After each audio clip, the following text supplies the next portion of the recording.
A ball is thrown up vertically, return to the thrower after 6 seconds. Find first part, the velocity with which it was thrown up.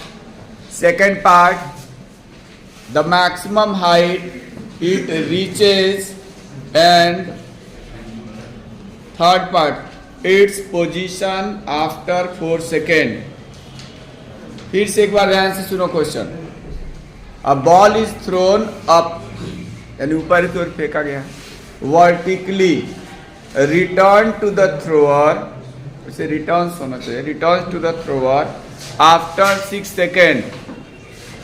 Find, a part है the velocity with which it was thrown up, मतलब वह velocity find करना है जिससे वो throw किया गया था. एंड बी पार्ट है the maximum height it reaches, and the C part its position after 4 second. Hindi में क्वेश्चन समझो. एक बॉल है जिसको अपवर्ड डायरेक्शन में वर्टिकली अपवर्ड थ्रो किया गया है, यानी फेंका गया है, और वो 6 सेकेंड के बाद जो थ्रोअर है यानी जो फेंकने वाला है उसके बाद पहुंच जाता है. ठीक है, तो तुम लोग को एक बात बताए थे हम कि कोई भी बॉल, कोई भी बॉडी जितने सेकंड में, जितने समय में वो मैक्सिमम हाइट तक रीच करता है, ठीक है, उतने ही हाइट, उतने ही टाइम में वो रिटर्न भी होता है. Time taken to go to the maximum height या top point and the time taken to fall to the ground is same. तो अगर 6 सेकेंड बाद थ्रोअर के पास आता है तो 3 सेकेंड जाने में लगा होगा और 3 सेकेंड आने में लगा होगा. ठीक है, तो टाइम एक तरह से हमको पता चल गया. दूसरी बात कि जब भी कोई बॉडी मैक्सिमम हाइट पर जाती है तो उसका फाइनल वेलोसिटी क्या हो जाता है? 0 हो जाता है. यानी दो बातें पता चल गई. एक तो फाइनल वेलोसिटी v पता चल गया कि 0 होगा, और दूसरा पता चल गया कि t जो होगा 6/2 सेकेंड्स यानी कि 3 सेकेंड्स होगा. तो t पता चल गया, v पता चल गया. ठीक है, और उसके बाद जब भी कोई बॉडी वर्टिकली अपवर्ड डायरेक्शन या डाउनवर्ड डायरेक्शन में मूव करती है तो वो अंडर द ग्रेविटी मूव करती है. तो इसका मतलब उसमें एक्सेलरेशन ड्यू टू ग्रेविटी पता चल गया कि g है. अब चूंकि ये अपवर्ड है तो माइनस का g नहीं, और g की वैल्यू क्वेश्चन में अगर दिया हो तो ठीक है, नहीं दिया है तो जनरली 9.8 मीटर पर सेकेंड स्क्वायर ही लेते हैं. यानी g भी पता चल गया, g इक्वल टू -9.8. अच्छा, जो इक्वेशन ऑफ मोशन होता है उसमें फर्स्ट इक्वेशन ऑफ मोशन क्या होता है? v equal to u plus at, और वर्टिकल मोशन के लिए वहां एक जगह gt हो जाता है, तो v equal to u plus gt हो जाएगा. और आप वैल्यू रखेंगे तो v की जगह 0 और u हमको मालूम ही है, नहीं सॉरी u फाइंड आउट करना है. g दिया है 9.8 और t से मल्टीप्लाई करेंगे 3 सेकंड से, तो हमें क्या हो जाएगा? u पता चल जाएगा. ठीक है, तो फर्स्ट पार्ट का सॉल्यूशन ऐसे करेंगे, अभी बता देते हैं, बोर्ड पे सब बताएंगे. नेक्स्ट पार्ट दिया है the maximum height it reaches, यानी मैक्सिमम हाइट का मतलब हो गया h निकालना है. क्या निकालना है? h. अच्छा, h निकालने का हमारे पास दो तरीका है. एक तो सेकेंड इक्वेशन से भी निकाल सकते हो और थर्ड इक्वेशन से भी, और दोनों में देख लो. अगर हम लोग यहाँ से u तो फाइंड आउट कर ही लेंगे फर्स्ट वाले इक्वेशन से. जब फर्स्ट इक्वेशन से u पता चल जाएगा तो third equation v² equal to u square और प्लस 2as लिखते हैं तो आज gh हो जाएगा. तो u फाइंड आउट कर चुके हैं, v की वैल्यू 0, a माइनस का 9.8 लेंगे तो h निकल जाएगा. ये हो गया. और लास्ट था इट्स पोजीशन आफ्टर 4 सेकेंड, तो 3 सेकेंड तक तो ऊपर ही गया है, नहीं 4 सेकेंड बाद पूछा है तो 3 सेकेंड तो लग गया. Time taken to reach to the maximum height या मैक्सिमम पॉइंट, बच गया 1 सेकेंड. तो 1 सेकेंड में क्या होगा? वो 3 सेकेंड बाद गिरना शुरू करेगा. तो यानी 0 से 1 सेकेंड तक का कितना हाइट ट्रेवल करेगा, तो h equal to ut plus half gt square से निकाल लेंगे. वहां प्लस का g लगेगा, u ले लेंगे 0 जी के जगह प्लस का 9.8 और टी 1 सेकेंड, तो निकाल लेंगे तो हमको पता चल जाएगा पोजीशन, टॉप से पोजीशन वो निकलेगा ऊपर से नीचे, और उसको क्या करेंगे, जो भी मैक्सिमम हाइट होगी उसमें से माइनस कर देंगे तो उसके ग्राउंड से निकल जाएगा। क्वेश्चन समझ गए सब लोग?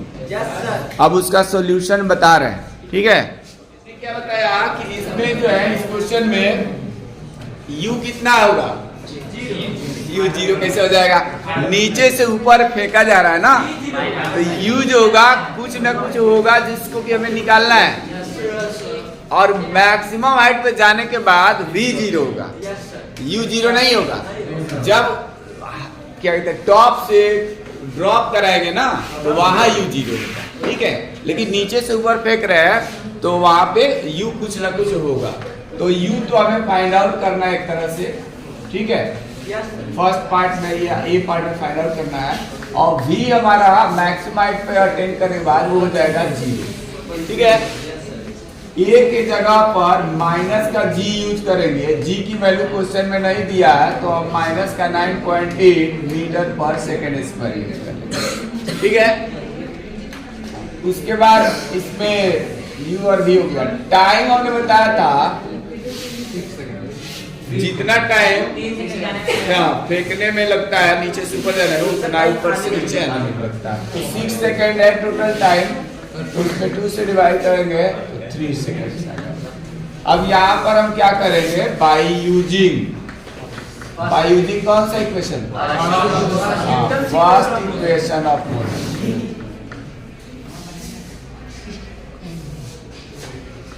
Using first equation of motion, तो इसको यूज करो। v equal to U plus A T होता है तो एटी लिख लो, चाहे जीटी लिख लो। फॉर वर्टिकल मोशन लिखते तो जीटी लिख देते डायरेक्ट, तो हम वो लिखे नहीं इसलिए डायरेक्ट लिखेंगे, तो ये हो जाएगा 0, यहाँ पर u, a की वैल्यू यहाँ पे लिखेंगे और यहाँ पे 3 सेकंड, ठीक है। इस टर्म को लेफ्ट हैंड साइड में लाओगे प्लस हो जाएगा, या फिर इसको इधर ला देते हैं तो माइनस u, और ये माइनस का 8 27 और 2 29, इतना आएगा। माइनस से माइनस कैंसिल हो जाएगा, या -1 से बोथ साइड मल्टीप्लाई कर दिया तो 29.4 मीटर पर सेकेंड आ गया, ठीक है। ये हमारा इनिशियल वेलोसिटी आ गया, ठीक है।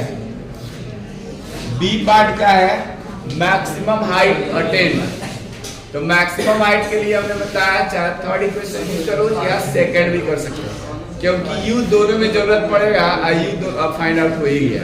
कौन सा यूज किया जाए, तो यहाँ लिख देंगे by using third equation of motion, third equation of motion. अब थर्ड इक्वेशन ऑफ मोशन क्या होता है, वैसे भी लिख सकते हो, वैसे भी लिख सकते हो, 2as equal to b square minus, ऐसे भी लिखते हो, वैल्यू सब्स्टिट्यूट करते हैं। यहाँ तो 2 लिखेंगे, बॉल या जो बॉडी है अपवर्ड थ्रो हो रहा है तो a की वैल्यू यहाँ भी माइनस का लिया जाएगा, तो यहाँ माइनस का 9.8 v स्क्वायर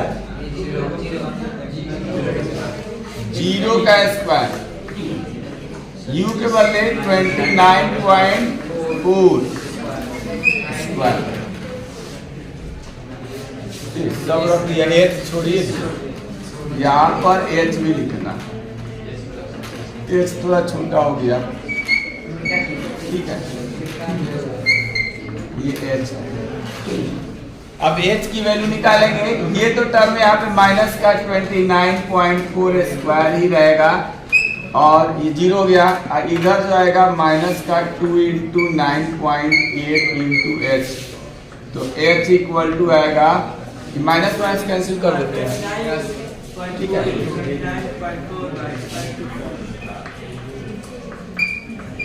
होल पे स्क्वायर है तो 2 बार मल्टीप्लाई कर लेना, ये कटेगा ना 3 टाइम्स में, नहीं ये 2 से कट जाएगा, कट ही जाएगा। ये h इक्वल टू 2 से इसको कैंसिल 14.7 यानी 14.7 इंटू 3 मीटर 44.1 कितना मीटर आ गया। ये बी पार्ट का आंसर है। और सी पार्ट क्या पूछा था? Position after 4 second. Position after 4 second पूछा था, तो हम 4 सेकेंड्स को ऐसे ब्रेक करके लिख सकते हैं। टाइम ये जो है 4 सेकेंड को हम लिख सकते हैं 3 सेकेंड्स प्लस 1 सेकेंड। ठीक है, अब लिखेंगे यहाँ पे the time taken to reach the body at the maximum height equal to क्या लिख देंगे? Equal to 3 seconds. इतना लिख देंगे और तब लिखेंगे कि after then body will fall in 1 second and after body will fall in next 1 second 1 second। 1 second के बाद वो फिर गिरना शुरू हो जाएगी। 3 सेकंड में तो ऊपर गया, 4 सेकंड था तो नीचे गिरेगी। तो अब हम लोग क्या करेंगे?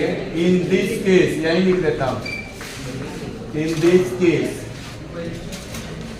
दिस केस टाइम हो जाएगा हमारा 1 सेकेंड, यू हो जाएगा 0 और ए की वैल्यू प्लस का जी लिखा जाएगा, यानी प्लस का 9.8 मीटर पर सेकंड स्क्वायर।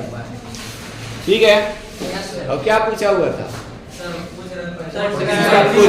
पोजीशन। तो एच निकाल लेते हैं। हाँ, एच इक्वल टू होता है UP plus half GP square हम लिख देते हैं डायरेक्ट। ठीक है, एक जगह। अब ये तो 0 हो जाएगा, ये 0 क्योंकि अब ये बॉडी जो है ना मैक्सिमम हाइट से गिरना शुरू कर रहा है। अब प्लस 1/2 जी के प्लेस पे 9.8 और डी स्क्वायर की जगह पे 1 स्क्वायर। 2 से इसको डिवाइड करोगे तो ये 4.9 तो ये आ जाएगा 4.9 मीटर जो आएगा ना, ये आएगा तुम्हारा टॉप से आएगा। और टोटल तुम्हारा हाइट था 44.1 मीटर, उसमें से इसको माइनस करो तब आएगा the position of the body from the ground. ठीक है, तो आंसर जो है माइनस करने के बाद दिया होगा।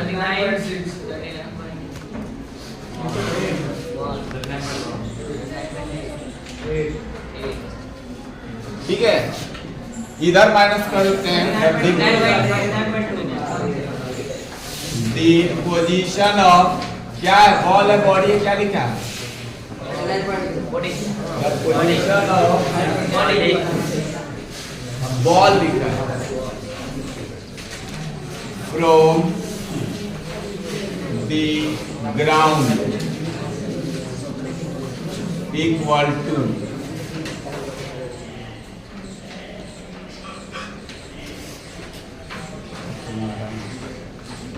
44.1 मीटर माइनस 4.9 मीटर कितना रहा?